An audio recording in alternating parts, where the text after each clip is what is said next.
I'm into geomarine sciences, Okay. which basically focuses on micropaleontology. So I work with foraminiferas. कि मेरे खुद के subscribers, when they reached Germany, they messaged me, and I'm so happy that I could meet you personally. I was so happy to see her. Like seriously, it's been 1 month here and I couldn't meet anyone. Hi guys, welcome back to Mumbaikar in Germany. मेरा नाम है Shraddha and I make videos on life in Germany, studies, work, everything related to Germany. So yes, आज मैं आई हुई हूँ Bremen. This is a city next to Hamburg. Hamburg के बाजू की ही city है. Just 1 hour distance पे है Bremen. और मेरे साथ है आज मेरी एक friend जिसके साथ मैं करूँगी PhD in Germany. So in this video you are going to know everything about PhD in Germany. So let's start today's video. Right? Los geht's, Leute. Hi guys, like I said, today I have with me Bhakti and I'm very happy to meet her personally because she is my subscriber. She followed me on Instagram and that's how we both met. Yeah.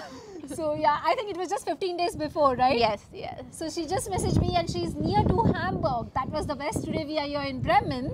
I came here to meet her. And so Bhakti, can you please give your introduction? Okay. Hi guys. I'm Bhakti. I'm from Gujarat, India. I did my masters in environmental sciences from India and I applied to a position here and here I am doing my PhD in Germany. So Bhakti, regarding PhD, we just want to know what are the requirements for PhD first. Like, can you please explain everybody? So, depending upon the university and places you are applying, the requirements differ. Like for where I was applying is an research institute. So there are different requirements for research institute and for university. Basically, usually they ask a GPA of more than 6.5. That is most important. And if you are going for a scholarship, then it is usually very competitive. So you need basically above 7. Okay. Another thing is you need a publication. Publication is very important, which gives you a higher chance of getting into a PhD. But I would say not having a publication would also work if you have work experience, like in research field. Like for my case, the same thing was there. Like I didn't have a research publication in any of the scientific journal. I did have an article in a university journal, so which is not very scientific level, but I had work experience in a research institute. So that is what gave me an upper hand in my field. What is this publication about? Can you explain us? So publication is basically scientific article or research paper that you have published, in which it would be really good if you have your first authorship or a second authorship. It gives you upper hand in getting a scholarship or else even getting into a PhD over here, which is quite competitive as many other people from different nations are trying to apply. And considering what amount of research we have, like our curricular back in India does not involve a lot of research work in masters. So this is where we lag behind in comparison to other country people who are, or other country students who are applying. Okay. So having publication would add beneficial to this. Yes. So publication or else you have some work experience in some research institute or any project where you have worked back in India or something. Okay. Yes. How much years of experience you had? Mine was not in years, it was in months. Okay. But yes, I was lucky enough to get into this because the field that I'm working is very specific and on a very particular topic, and very few people work in this field. So I am guessing maybe because of that I was Sorry to interrupt you, but which field you are into? So I'm into geomarine sciences, which basically focuses on micropaleontology. So I work with foraminiferas altogether a different topic. So this is like completely new. I'm not able to understand a single word what she said, guys. Yeah. Full scientific hai. Yes, so this field is very, very narrow and not much of people are working in this field, even in India. So I had done my master thesis on this, plus because of COVID I had the opportunity of working for 6 months on the same project back in India, plus 2 months of another work that I did at a research institute, that is NIO Goa. So that made a lot of difference for my selection. Wow, this was really a good point. So actually it's super windy यहाँ पे. Hamburg and Bremen is like super windy और मैं ऐसे windy इसमें हम लोग already देखो हाथ में हम लोग इतने windy में we are doing this video. But all thanks to Bhakti for giving me her valuable time and doing this for me. So now let's continue to our second question. I'm going to trouble her a bit. What was the application procedure about and how you selected the university? Can you please tell us in short? Okay, so in Germany we have two types of PhDs, which one is structured and the other one is unstructured. So in structured is a PhD where they have already designed a project and it's already like well defined, where you just have to probably apply and get into one. Whereas the unstructured one is where you have the opportunity to design the project, discuss it with your potential guide, and define it in the way you want it, what work you want to do, what region you want to do, your study objectives, your project area, research group, everything you have to design it basically. So that is unstructured. So here the one that I have got is a structured PhD. So this is in an research institute, ZMT.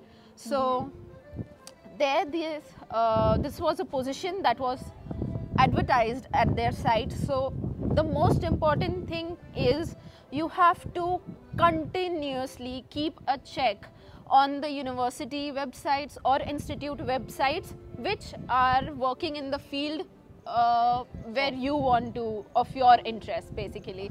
So I used to keep checking every institute's page almost every alternate day. So I had divided into two groups. So one was universities list and the other was research institute list. So I used to keep checking over their website every alternate day, because there are many PhD positions which come up. They have been advertised on their site. One that I have got is at ZMT, and it is with a work contract. So basically with a work contract will give you get you into an employment visa. Yeah, so in that you won't be considered as on student visa. But you will be getting an employment visa. So yours is an employment visa you got along with PhD when you came here. Yes. Okay, this is something new. Yes. So when you are applying to some PhD, if it is usually unstructured one, then you usually go for applying for some scholarship as well, like that, which is very famous in German, or any other university scholarships that are available. There are many. Sorry to interrupt you, but yeah, obviously that was my next question. Are there some kind of scholarships also for PhD or something like this? Yes, so every university has their own scholarship, as well as there are many other funding agencies which also provide you scholarships, but those are very, very competitive, and you require scores and good scores. Yeah, you need good scores, you need good publication, plus you need to give them a research proposal and a sure shot that whatever you are going to research about is something very new and can deliver something for the betterment of the society and science. Getting a scholarship is not that, you know, it's a bit difficult. So the application process, you said that you had to search for universities and all those things, right? How much time it took for you to select the university and the application process when you sent the university this admit letter and all? Kitna time laga tha? So कितने time में आता है selection from the university? Oh, so after they interviewed me, within I think 20 days, they gave me a response. They sent me directly an email with the offer letter. and the offer letter stated that this was a PhD with work contract.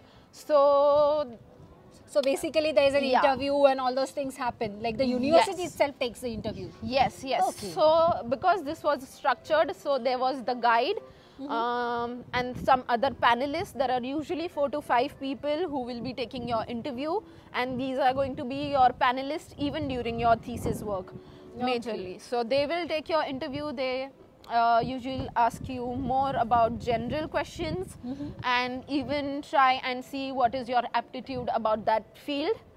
And not much. That was the normal process of application basically. Yes. And you get it also in between 20 days, like within a month you get the result. Yeah, so within a month they will respond to you. That is what happened with me. Plus, plus this project was actually starting on 1st of January 2022. So they wanted me to be here immediately. So it was very quick for me, but the usual case is usually it takes about 3 to 4 months. Okay, that is also good to know. Yes. Yeah, that's why I was asking like how much days it took. Yeah. But yeah, so this was something related to application process. Thank you so much, Bhakti, for this detailed explanation. You're welcome. Now my next question would be, what is the cost for doing PhD in Germany, and what stipend you get actually to do the PhD? So let's start with the cost. कुछ cost है भक्ति, कितना cost होता है PhD करने के लिए या क्या? So your application procedures and all are free. It's just that whatever you have to pay while your visa, even in that if you get a hosting agreement from your university or your institute, it's an agreement where they mention that you will be taken care of and they are going to look after. So that's a hosting agreement. So even if you show that while to your visa officer when you go for your visa, then they won't even charge you that amount, like the 8,000 is or whatever, I think around 8,000 rupees they charge. That is also waived off. Okay. So basically there is no cost for PhD. No cost for PhD, no fees. And fees for PhD. The best part is you are actually paid. So here PhDs are considered as a job. Okay. So they pay you usually, but if you have like a scholarship, so your scholarships would be paying you, which is usually about approximately from 1,200 to 1,500 euros per month, which is quite good enough for students to survive. Indeed. And if it is normal stipend, then it would range to around 18,000 euros to 24,000 euros yearly. Yes. Just one last question. For PhD, what is the language requirement? Like, do you require German, or how it is for your work or something? Usually the PhDs here are thoroughly conducted in English, so there is no such requirements. But if you are going through any of these scholarships, then you definitely require a B2 level certificate for application as well as for running into a scholarship program.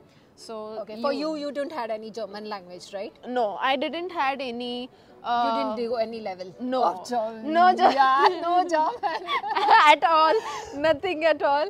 That's nice, because she got a work along with that, work contract with PhD. So that's why you don't require a German language. But as she mentioned, if you get a scholarship, you require it, right? Yes. But my project did involve German classes for me for free. So they will be paying for my classes to make me learn German for my survival here. That's really nice. Yes, so that is. No matter your project or your studies don't require German, but if you are in Germany, that's what I always say in all my videos, German language is fast. Look at Bhakti, she is also shivering. मतलब इतना windy है यहाँ पे, उसमें हम लोग ये कर रहे हैं, 2-3 बार तो मेरा tripod नीचे गिर रहा था, and I was worried for my iPhone. But thank God we managed it, and in this winter also we managed it to give you information about PhD, and I think she is a PhD student here, so इससे अच्छा तो कोई और explain ही नहीं कर सकता था. We have covered most of the points for PhD, And if you still feel you have more questions regarding PhD, you would like to know more about particular field or anything, just mention it in the comment section. We will come again with part 2 then, but winter mein nahi. Maybe next time in summer. But yeah, surely we will make something another more about PhD if you have more questions. And last but not the least, I would really like to thank Bhakti for her time. Bhakti, thank you so much, because this time is really special in this super cold winter. No, but on a serious note, Bhakti, it was really nice meeting you personally. And I am super glad कि मतलब I have to say personally, so happy कि मेरे खुद के subscribers, when they reached Germany, they messaged me, and I'm so happy that I could meet you personally. I was so happy to see her. Like seriously, it's been 1 month here and I couldn't meet anyone because of the COVID situations. It's quite strict here. And meeting her in person, and it was so warm. She made me feel so good and comfortable around her. I'm so happy. I'm too happy too. And yeah, thank you once again for the time and explaining everyone about PhD. And would you like to say something? Subscribe? Subscribe to her channel. She does amazing work. And then we have to say goodbye from now. Goodbye from Bremen, na? Yes. Auf Wiedersehen. Bhakti will also say in German. Auf Wiedersehen and Auf Wiedersehen. Tschüss.